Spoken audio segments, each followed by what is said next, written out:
First Nations Australians face particular challenges that are unique to them when looking for work. In this coaching series, we've partnered with 4 First Nations recruitment experts. They're going to share with you their strategies, their advice, and their suggestions to best help you land your next job.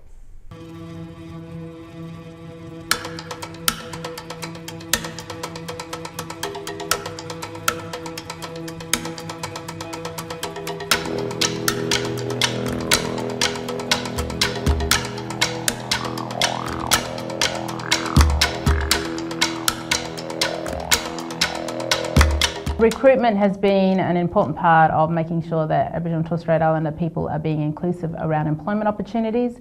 Employment is important for us because it helps us in our equality and equity of our life, and it also creates leaders around employment for the next generation coming through.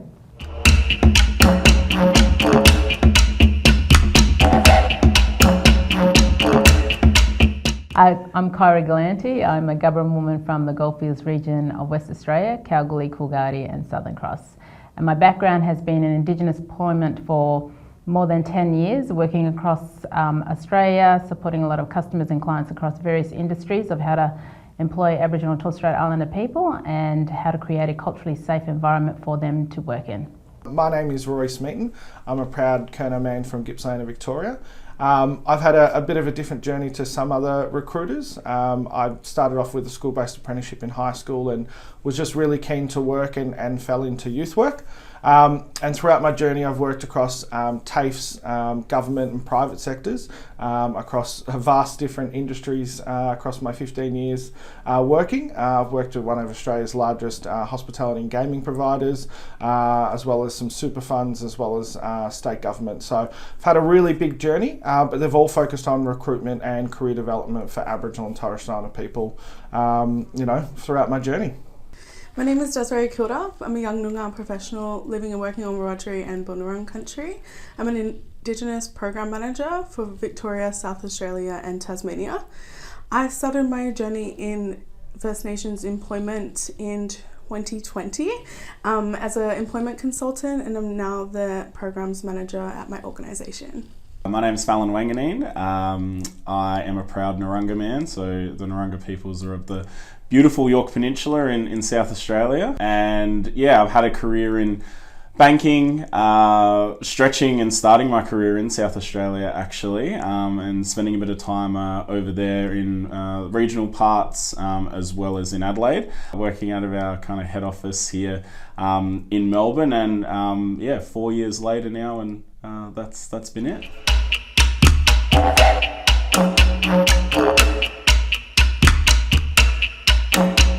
I spent 2 years working as the Aboriginal and Torres Strait Islander recruitment specialist. So essentially anyone who applied for a role and had identified as being Aboriginal and Torres Strait Islander essentially was contacted by me, essentially your end customer or your candidate. They're just other people and other mob as well. So it was really easy for me, particularly from that introduction, to just be able to engage with them and then support people from, again, that application stage right through to starting with the business. My experience with recruitment started when I was working in hospitality. I was an assistant manager and also a manager as well at a small bar. So I did some hospitality recruitment in that space.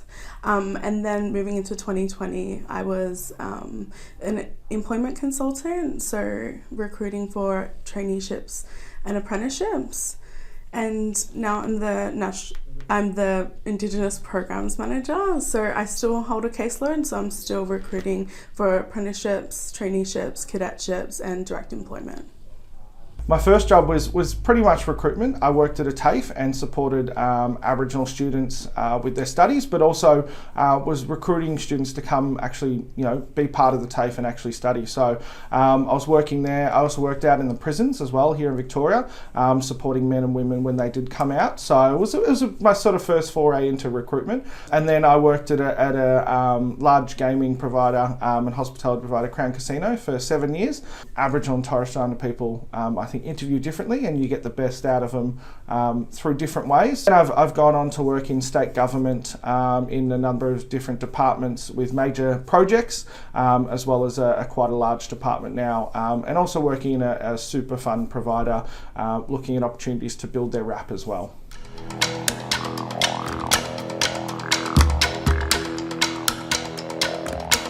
The benefits of employing Indigenous people would be that you have a diverse range of people in your business, but also because we have a lot of commitments around Indigenous engagement and participation, from employment to career to opportunities to engaging with Indigenous businesses. Having Indigenous people work within your business also reflects that you support, you're committed, but also for them to guide, support and advise you of how to be better in this space in increasing your Indigenous engagement and participation. The benefits for employing First Nations people is endless. The connection to community, I don't think no matter what work you do, we're always going to be touching community, is really vital. And if you've got some First Nations people within your business, they're there to support you. They're not there to be the go-to. That cultural load sometimes for businesses, if you've got Aboriginal staff, can be quite big. But I think to have people there to help guide you and support you in the right direction, to support community, is really great. The ideas that I think First Nations people bring are sometimes outside the box, but they also help and support your direction of what you want to do as a business. And I just think the people that you hire sometimes are probably not the candidates that you think you're looking for, but when you hire them, they're everything and more. So the benefits are endless. It always doesn't work out, unfortunately. Some people have other things going on, but a lot of the time, if you do well with community, they'll do well with you. The opportunities there and options are endless, I think. So not only is it the right thing to do in terms of supporting First Nations people in Australia into employment, and as I mentioned, into meaningful employment, but you get such a diverse skill set as well from Aboriginal and Torres Strait Islander people that might not have the necessary industry technical experiences as well, but I think the behaviours and values that Aboriginal and Torres Strait Islander people have really underpin, and you'll see will align naturally to a lot of organisations' values and behaviours, whether that's in corporate Australia or small businesses out there. I think you'll just get that passion and work ethic and engagement for people to be able to give back to their employer, and particularly someone who is wanting to show faith in them is kind of getting that back twofold. I believe the benefit of employing First Nations people into roles is definitely the diversity and innovation that it can bring. Definitely, if you've got different people from different backgrounds, it can bring a lot of different ideas as well as a different way of looking at things. I also believe that if your workforce represents Australia's demographic, it's definitely a really welcoming and inviting space for First Nations people and other employees of different backgrounds to be in.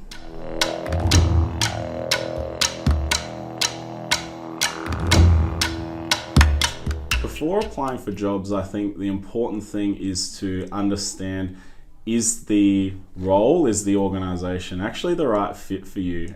So I think most places now you can go onto their website and have a look and see what they're about, see who their customers are, see what their values and behaviours are, and really have a look to see if that culture fit is something that aligns to you, and not getting into the habit of just taking a job for the sake of taking it.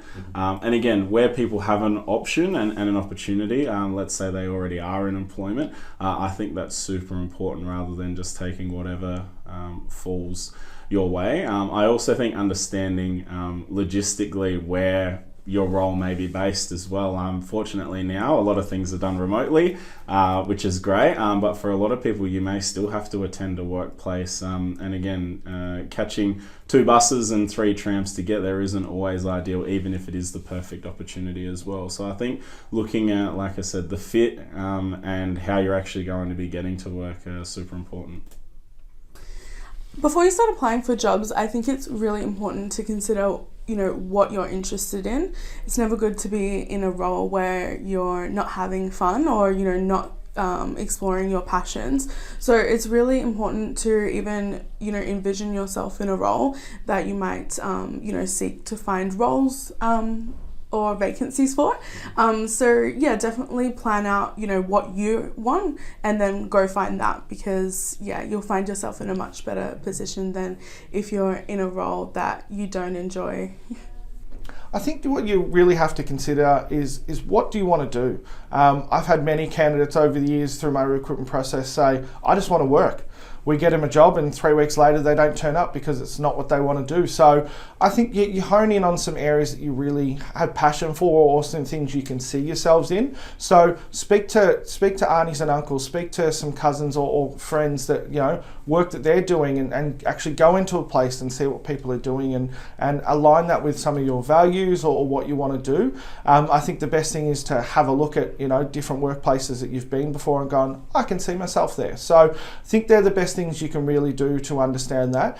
Do some research. Google is a wealth of knowledge, understanding the business and aligning your values, and I think that's the best way to set yourself up to preparing to look, and then start doing searches within those job fields. So Seek have really good tools to understand some areas of different jobs you can put alerts on. LinkedIn is great. Facebook is always good. People promote through Facebook, through different networks. So just do a bit of a casting of wide net for those areas, and you can really start finding some jobs within the space that you like.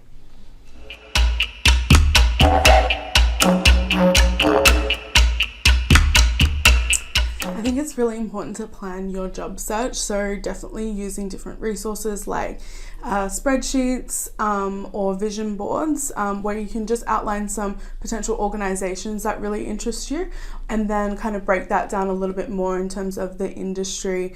What kind of role is it? Customer facing? Is it back of house? And just really understand, the ins and outs of, what you see yourself fitting best in, because then, you'll be able to go and filter through the roles and really pinpoint the ones that you want to put the most effort into, show the most interest for, which means, cover letters that really are tailored to the role, and then go for it. Like the job's yours, if you want it and you envision it for yourself and you've planned it out, you'll definitely find something that you're looking for. In terms of planning your job search, I think, and what I've got people to do in the past is actually make a little spreadsheet for yourself as well. So I think coming back to understanding what the kind of industry you want to work in, what type of role you want to work in, or maybe even what type of location you want to work in, and then keeping track of where all of those opportunities are. Do you have specific organizations in mind for that? And understanding when we get onto Seek, when we get onto LinkedIn, you're constantly seeing some of the similar roles. So I think it's super important to make sure that you're actually keeping track of where you have applied for in the past as well. So we're not, doubling up on anything, and it just makes it easier from a planning perspective to go, cool, here's who I've applied for, here's what part of the process I'm in, or here's where I've got a knockback from or I haven't heard from as well.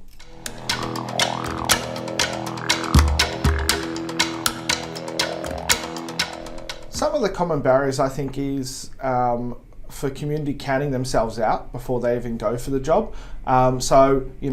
Position descriptions, job ads can be very text heavy, can be very acronym heavy, and you go, I don't know what that is. I see a lot of community counting themselves out before they even go for the job.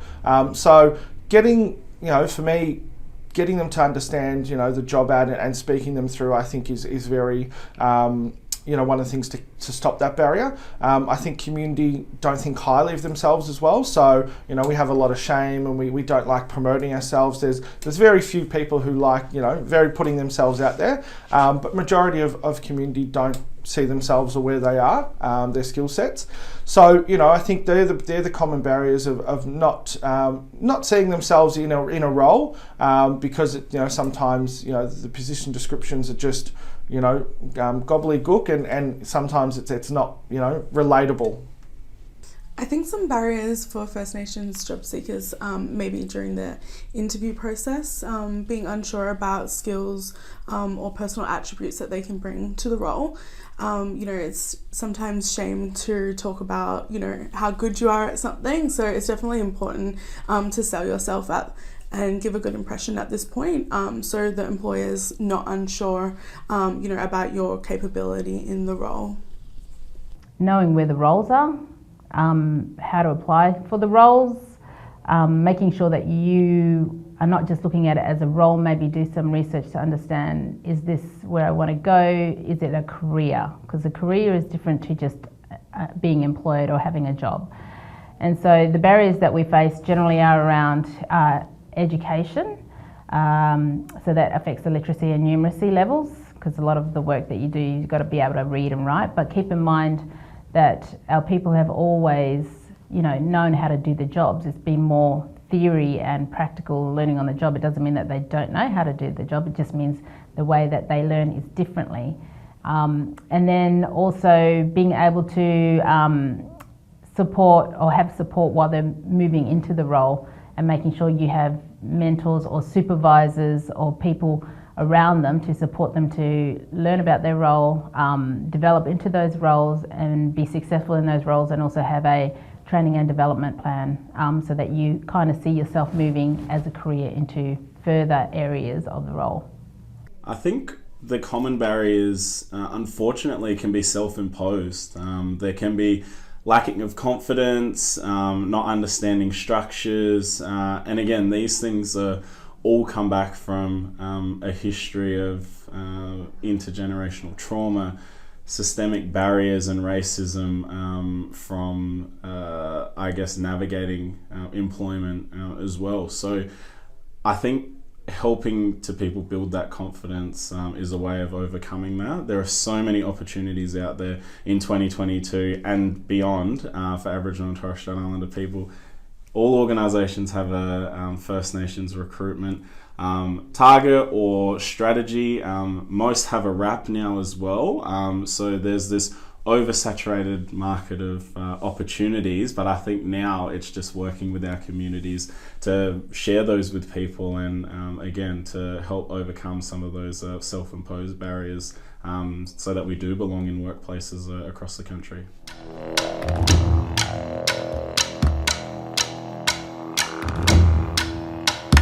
I think one way that a First Nations job seeker can improve their opportunity or potential success in terms of seeking a role or landing a position is making sure that you reach out to all your local connections and people who might be in a similar role that you're going for. Make sure you just get out there and talk to as much people, consult as much people as you can, and you'll find tips and tricks along the way of how to increase your chances, and just keep going after what you want. Keep making follow-up emails, follow-up calls, and just really make sure that you're giving yourself the best opportunity by being on the ground as much as possible.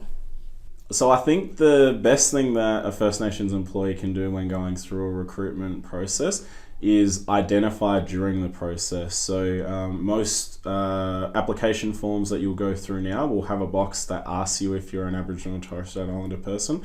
I know that mob can be hesitant to tick this box because you wonder, well, why do you need to know this information? But from an employment perspective, you're probably going to have a dedicated person or a dedicated team that will be able to reach out to you and support you during this process as well. So I think in terms of opportunity, make sure you're ticking that box, letting them know. And again, it's not a free ride, but it certainly means that you may speak to someone to help you navigate what that process might look like.